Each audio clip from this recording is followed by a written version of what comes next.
Good morning, Hazzard everybody. and the Chief Health Officer. We've had more than 55,000 people come forward for testing in the last 24 hours, and I want to thank everybody for those high rates of testing, but unfortunately that's where the good news ends. Till 8 p.m. last night we had 29 cases. 17 of those we had already spoken about during the course of the day, but those additional cases unfortunately have been in exposure sites outside of those local government areas that we'd previously determined were our most concern. Can I please stress to everybody, those lockdowns, stay-at-home provisions we'd put in those local government areas from last night, please strictly adhere to them. I want to foreshadow that because of the increasing exposure sites, that the health advice is evolving, and I'll be getting advice, as will Minister Hazzard and our crisis cabinet colleagues, from Dr. Chant and the health experts during the day. And if we need to take further action, we will immediately notify the community.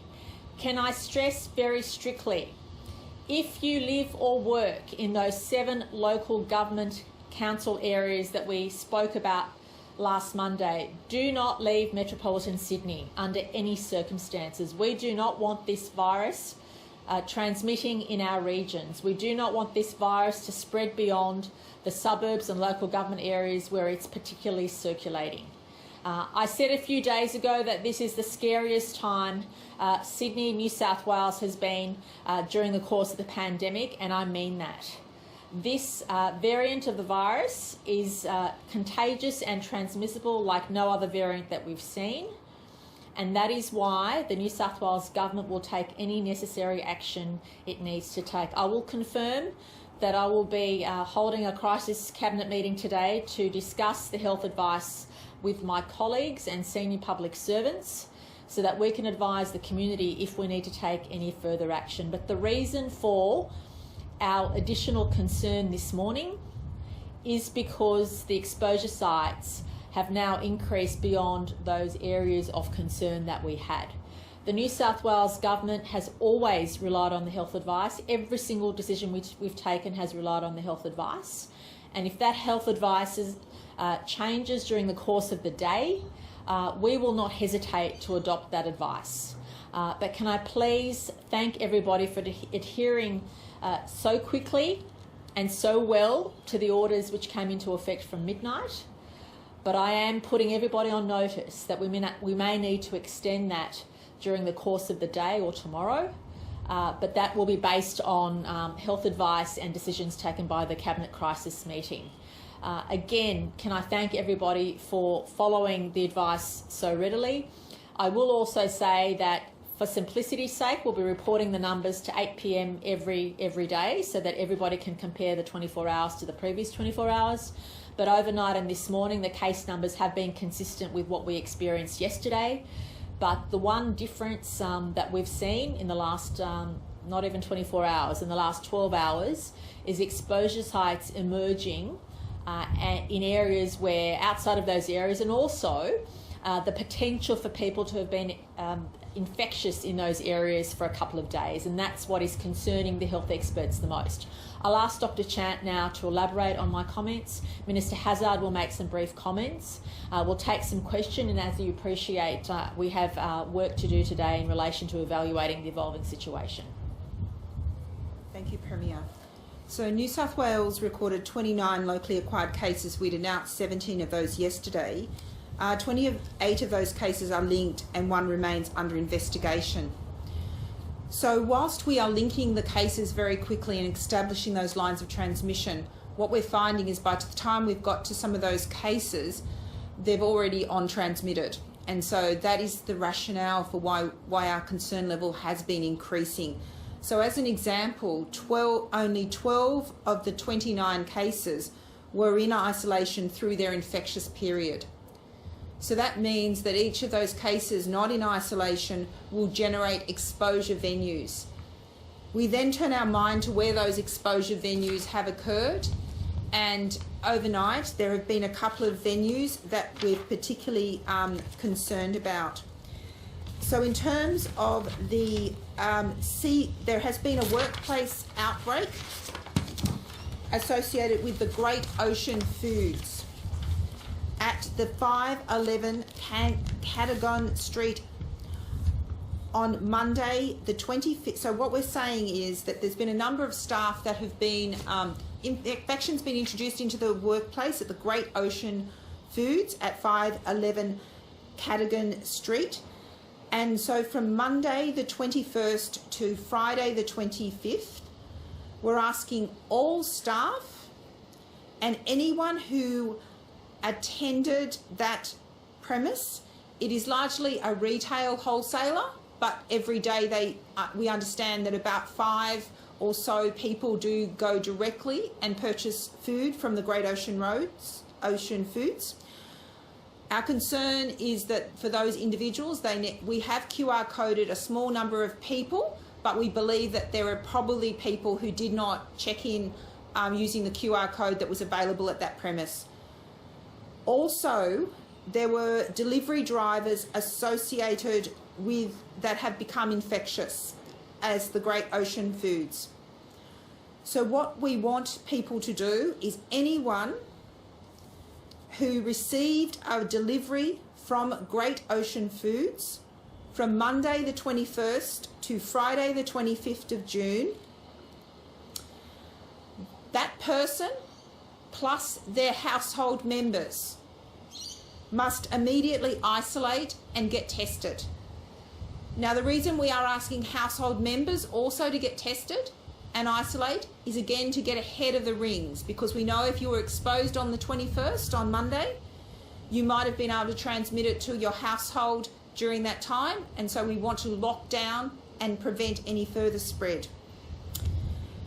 There are other venues that I want to particularly call out. In Sydney, the Cheer and Bar and Grill in 561 George Street, Sunday the 20th of June from 1:45 a.m. and 3:30 a.m.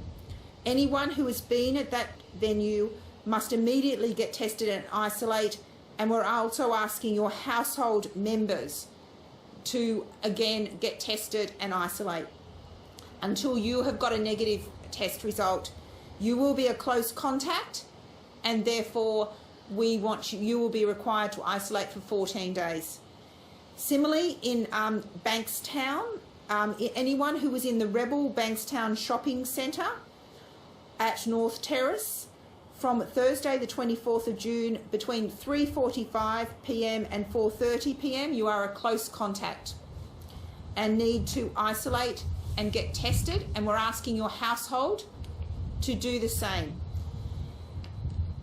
Anyone who attended the following venues is listed as a casual contact: the Sydney Palamo Express Cafe in the ground floor 10 Shelley Street on Monday the 21st of June from 1:50 to 2:10, the Casula Oporto on the Casula Central Shopping Complex from Tuesday the 22nd of June to 12:50 to 12:55, and Casula Pasta Italiana Cucina on Tuesday the 22nd from 1 to 1:10. Anyone at those venues should immediately isolate and get a test and remain in isolation until that negative test is received. So in terms of the overall picture, what we're seeing is that we are mopping up a train of transmission that was not previously unrecognised, and that means that there have been a number of people that have been infectious in the community unknowingly for a period of time, and those individuals could have then already infected their families. That is the reason for the escalation in concern.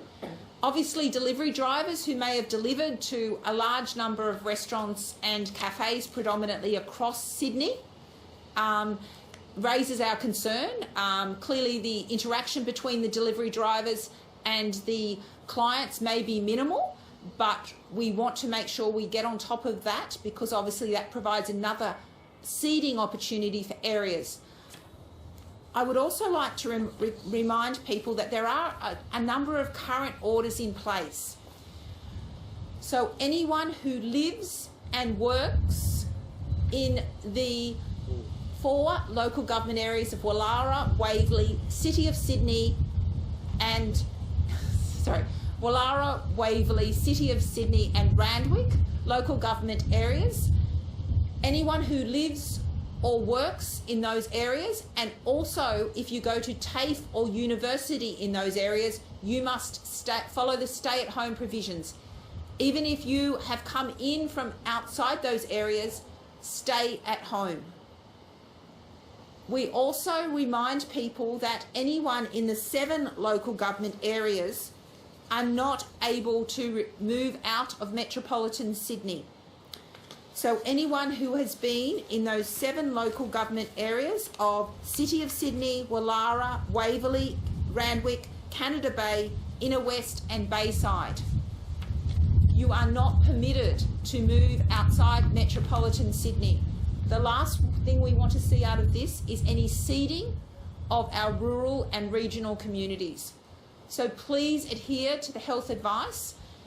I can also advise that you can imagine, given the number of cases, the venue list will be updated as we go through those detailed interviews, and people will recall new settings. So before anyone sets out, even for essential goods, which people are permitted to go out to get food and groceries in those LGAs that have those stay-at-home orders, I would urge you to just go to the website. Check the latest information because you may have been a close contact. Those venues are evolving. Also, please follow the public health advice. If you've been asked to isolate, please isolate and isolate immediately. When you get your test, you need to then directly go home in a safe manner and isolate and follow the public health advice. It is important that we don't see any further growing of those exposure venues. So in summary, the situation overnight has highlighted that an increasing number of people have been undetected and infectious in the community, and those exposure sites have spread.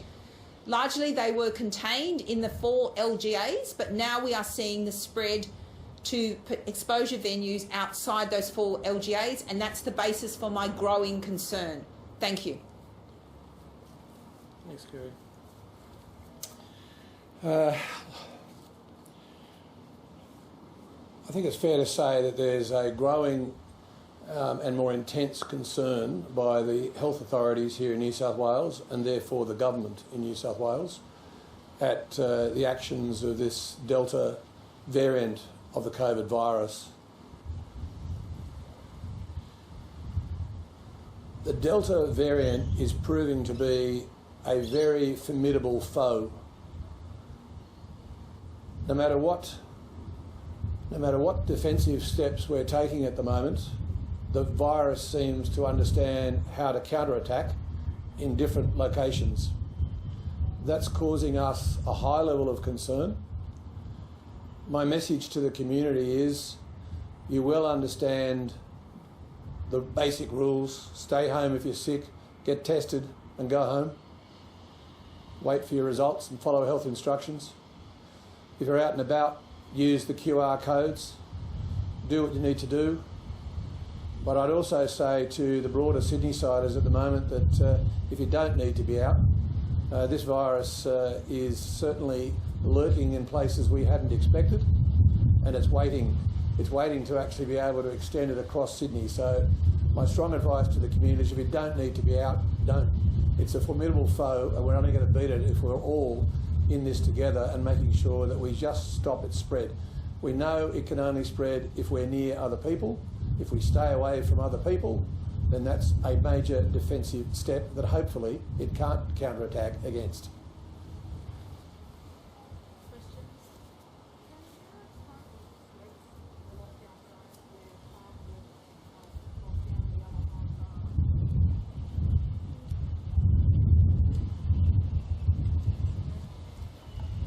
The question, in case people didn't hear, was that there are literally streets where across the road things change. But in a situation like this, you have to draw the line somewhere. You have to make those boundaries clear so that people understand, and those boundaries are going to be drawn somewhere. So we just asked everybody to please respect the advice and to exercise common sense. As we've always said throughout the pandemic, no matter what rules we put in place, we also need people to exercise their common sense. and act in a way in which is going to protect them and their loved ones. And as we've seen overnight, the situation can change quite rapidly and quite concerningly. We have never ever hesitated to take the health advice and to make sure we do the right thing by the community, but that's why we just need everybody to make sure they stick to the rules we've put in place since midnight yesterday. We'll be evaluating the health advice we receive shortly, including with members of the Crisis Cabinet Committee, and then determining whether we need to go further at this stage. I do want to foreshadow that that could well be the case, but that will be dependent upon the health advice provided by Dr. Chant and the experts in the next little while. Surely now it's inevitable that lockdown has to go greater than Is it safe to say that if you're listening right now and listening to the news tonight, you should start preparing for that? Well, I think people should prepare for the news that we've given them to date, which is the situation is worsening beyond what we would have liked to have seen this morning. And the reason for that is that the new exposure sites are outside of those areas of concern we'd highlighted. And whilst it's early, like literally some of the cases are a couple of hours old, there is concern that some of those cases may have been exposed for a number of days without the person knowing they had the virus. And that's where our concern is. And that's what we'll be looking at in the next few hours. That's what the health advice will be provided to myself and my colleagues. And we'll rely on that advice if we need to update the orders or if we need to update the extent to which people have to stay at home. Has the current lockdown expected people who visited those 4 LGAs, for instance, to shop or to eat at the cafe, and if not, why not? Yeah, at this stage, the health advice was if you usually work or live in those areas in the last 14 days. So that is the health advice. If we need to update that, we will. But it's if you usually work or live in those areas, you have to stay at home. And if you usually work or live or get educated, go to TAFE or uni in those 7 LGAs, please do not set a foot outside metropolitan Sydney. Wouldn't it be more prudently extended to people who have regular shoppers in the CBD, for instance, that may not work in that area? We rely on the health advice to give that information out to the community, and people can also self-assess in addition to the advice we give them. Everybody has to be extra cautious. Everybody has to consider what this means for them and their loved ones. For example, I've certainly made the decision not to go anywhere near my parents, and I'm sure many others will be making those personal decisions as well. Even though under care and compassion, those provisions are allowed under certain circumstances, I'm just asking everybody to assess their own risk, to assess how their loved ones are impacted, how the community is impacted. And I know for a fact that many people, only because of my proximity to the health advice, that many people who have the virus and unintentionally pass it on to others suffer, in many instances, unnecessarily guilt, because you could be in danger unknowingly, putting other people's lives in danger, especially those closest to you. As Dr. Chant and the health experts have said, unlike other variants, this variation of the virus means that you're more likely to pass it on to all of your household contacts. Previously, it was around 30% of household contacts. We're seeing in this example, families of 5 or 6, everybody getting it. So one person takes it home, and then previously 1 or 2 people in the household may have had it. Now we're seeing everybody get it. And so this is different to what we've seen before. And that's why the New South Wales government may need to act in a different way that we've acted before. We already have, based on that health advice. And I just want to make that very clear. When there's lives and people's health at risk, we will not hesitate to act very quickly on whatever health advice we receive. I want to make that very clear. I've said from the outset, I don't care what people think of me or the government.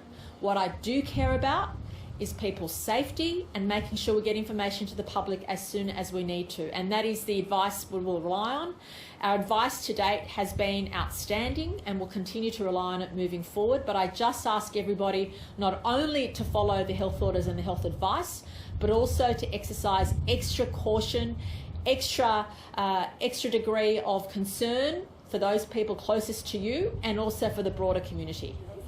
There was a large wedding down south. Do you have any information about that? Was there a potential case of a wedding in Sydney? Not that I'm aware of. Dr. Chant, do you know anything about that?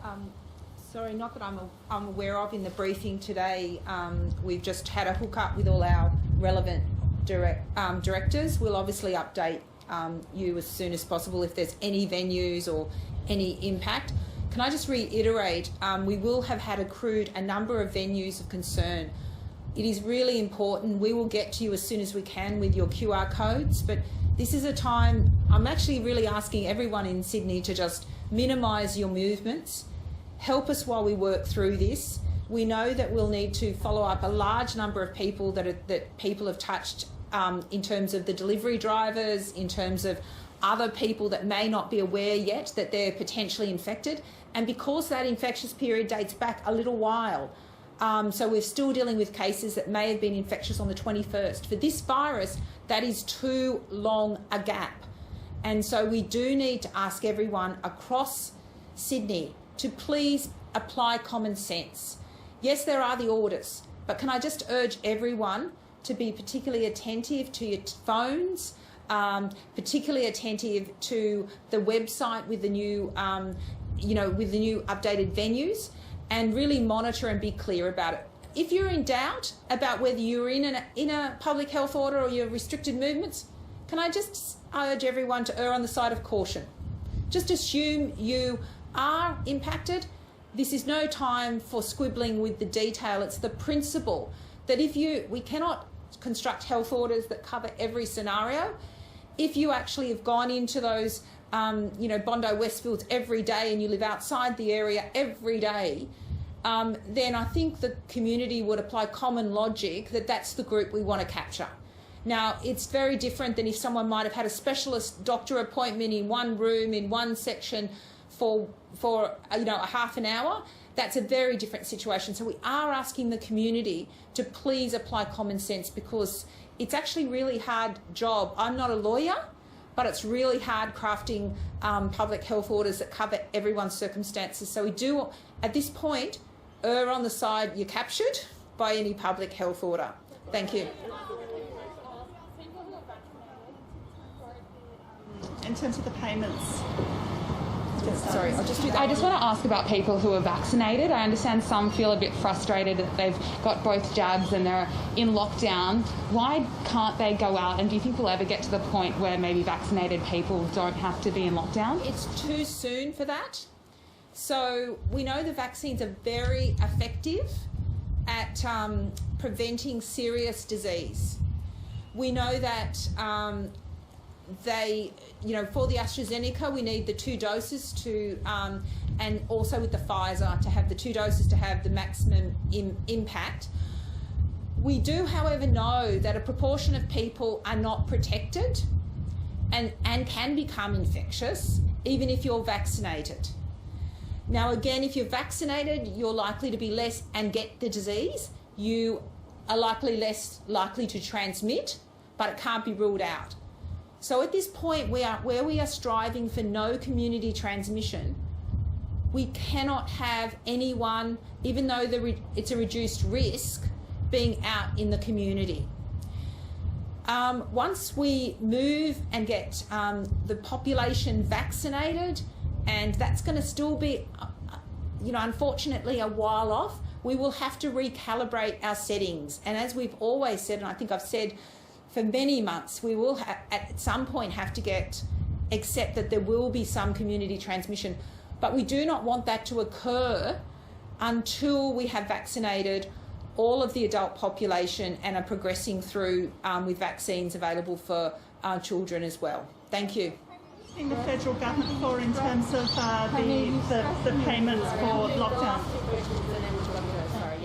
Premier, you've stressed and reiterated that we do not want this virus spreading further, and yet we've seen a number of your MPs go back to their regional electorates and then isolate there when they've been deemed to be at risk. Can I say that Health has been monitoring movements of people who have put in health requests to make those movements, and they've all been assessed by Health. So their decisions by Health.